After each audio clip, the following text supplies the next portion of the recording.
শুরু হয়ে গেল প্রাণের বইমেলা। হ্যাঁ, আপনারা অবশ্যই জানেন।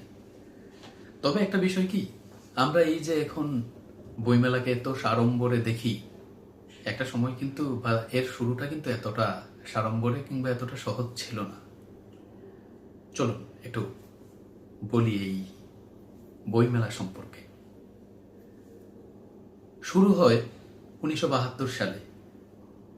চিত্তরঞ্জন সাহা, যিনি কিনা পুস্তক শিল্পের এক পথিকৃৎ বলা যায়, তিনি ঢাকা বিশ্ববিদ্যালয় সংলগ্ন বর্ধমান হাউসের বটতলায় মাত্র 32টি বই, আমি আবারও বলছি মাত্র 32টি বই, তাও আবার কলকাতা থেকে আনা, এই 32টি বই নিয়ে শুরু করেন বইমেলা। তাও বটতলায় একটি চট পেতে ওইখানে 32টি বই সাজিয়ে তিনি এই বইমেলা শুরু করেন। তাহলে বুঝুন বইমেলার শুরুটা কেমন ছিল। তারপর 1978 সালে বাংলা একাডেমি এই বইমেলার সাথে সম্পৃক্ত হয়। তারপর পুস্তক শিল্প, পুস্তক প্রকাশক কমিটি, ওইগুলো যুক্ত হয় 1979 সালে।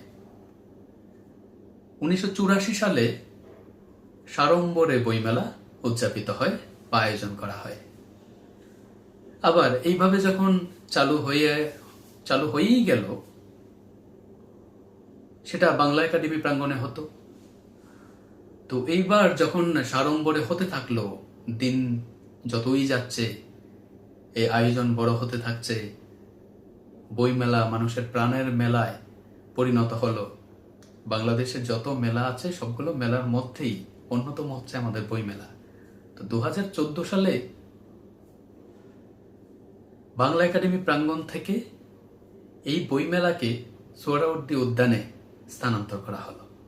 এই যে আমরা এখন যেটা দেখি, আমরা দেখে আসছি, এখনো দেখছি, সোহরাওয়ার্দী উদ্যানে এত সাড়ম্বরে পালন করা হচ্ছে, আয়োজন করা হচ্ছে, আমরা উদযাপন করছি এই বইমেলা। এই বইমেলা এইভাবে শুরু হয়েছিল, আর যা দিনে দিনে আমাদের প্রাণের মেলায় পরিণত হয়েছে। আপনি যদি খেয়াল করেন তাহলে দেখবেন 2023-24 এই সময়টাতে প্রায় 3000-এরও বেশি নতুন বই বেরিয়েছে।